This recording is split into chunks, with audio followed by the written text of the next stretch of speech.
Hello and welcome back to a Building Abel. We are still building Abel Township in The Sims 4. Today, part 2 of building Janine's farmhouse. My name is Elizabeth, and if you have not seen part 1, I highly recommend you go back, watch that first, and then come back here to watch the second part.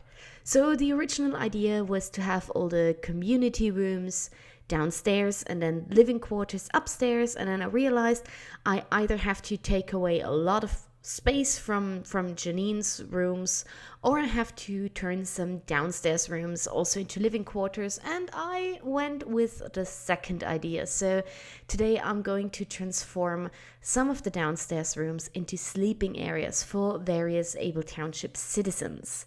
I wanted it to look like kind of the old farmhouse, and they kind of add new stuff, but it's still, it's not polished, and it's rather old from the style.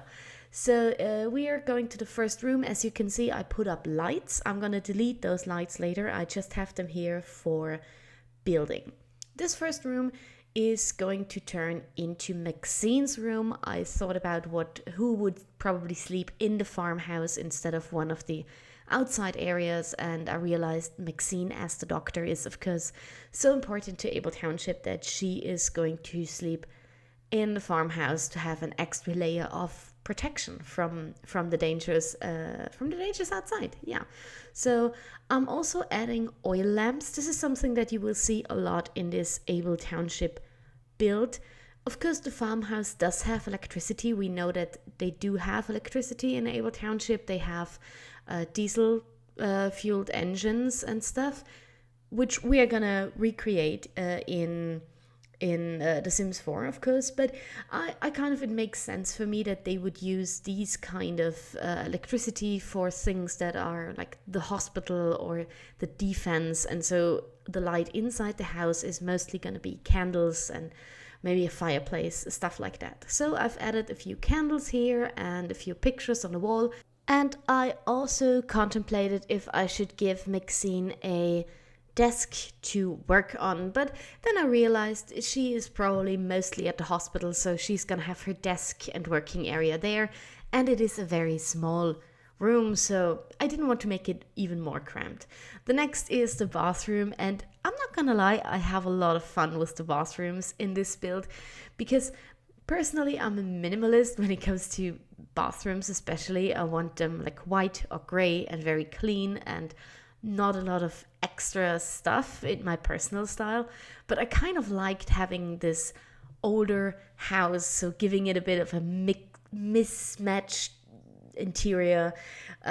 You will see that kind of the sink is a different style than the toilet. I made the toilet green. I don't know. I love the idea that this is just a toilet and nobody ever, wondered if the color really fits in with the theme of this bathroom. I also put a lantern here because, again, as little electricity as possible should be used on the lighting.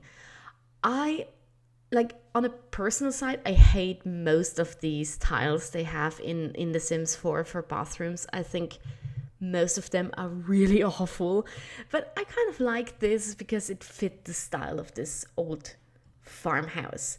I'm gonna add a light here, and this huge pipe thing made it look a bit more weird. The shower was a bit of a problem because most of the showers in The Sims have already back tiles in the shower cabins, which I don't understand, and so I went for this, and I also made it green to fit the toilet. It doesn't fit really, but I kind of like that it doesn't fit. And then I realized that I will need some curtains. Personally, I do not have curtains in my apartment where I live, because I live on the 4th floor, so I don't need them. But I realized, the people of Abel Township would probably not want to live in a building where on the 1st floor there are no curtains.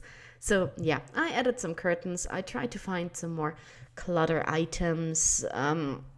This is something I'm gonna go later on. I'm gonna go into debug mode and pull out a few things from debug mode. So debug is very difficult to navigate because all of the items are called debug, and so you never know exactly how to find the right thing. And so we are probably going to find things later on that we will going to put in Maxine's room.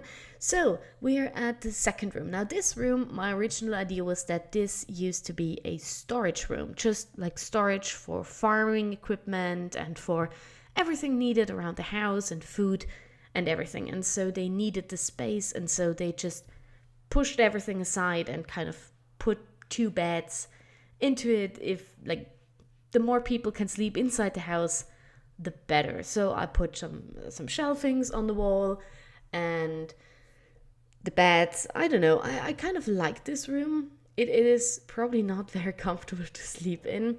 I tried to put some stuff on the shelves, but it didn't work. I hate sometimes like not all items can be easily placed on shelves. You can do it, but it's a pain in the butt, and so I just didn't want to do it at that moment. I'm gonna come back later probably and finish it. For now, I just put some paintings on the wall. And of course, then I go into debug like I mentioned, and I'm just pulling out things that might be interesting.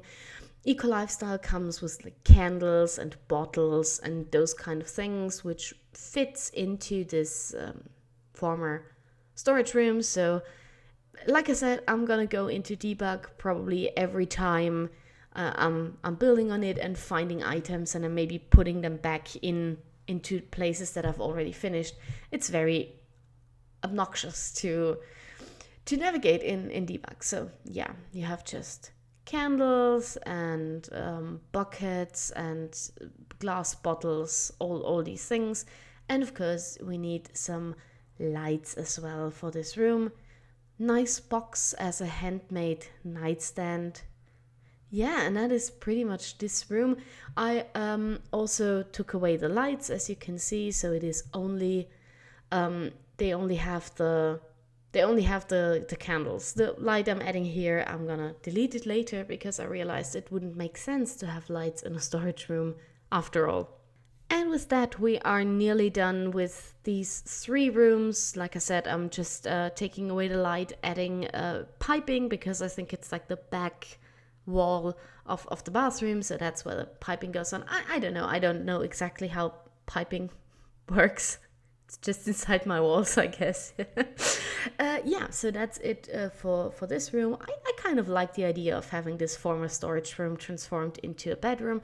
Not sure who would sleep there, depending on which season you guess. Probably a kid. I don't know, somebody who needs extra protection. Yeah, as you can also see, I have added this weird electricity pole in the back. I just thought it looked really cool, and I'm not sure if I'm gonna try to incorporate it maybe into the comms shack. We will see. Yeah, so this is this part of building Janine's farmhouse. I tried to give you a great tour using the Sims 3 camera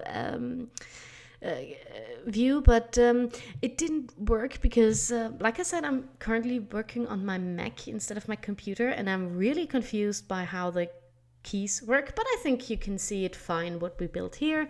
So Maxine's room, a small downstairs bathroom, and of course this former storage space now turned into bedroom. Yeah, and that is it for this part of building Abel Janine's farmhouse. We're probably gonna have 2 more parts until we are done with the farmhouse, and then I'm not sure which building I want to do next. Probably the comm shack or kind of like a gardening area. I don't know yet. So let me know what you want to see next. If you enjoyed this video, you can always like it. You can always subscribe to never miss an upload. And you can talk to me and hang out with me on various social media platforms. Thank you as always for watching, and I will see you in 2 days when we will keep on working on Abel Township. So long, bye bye, and stay safe out there.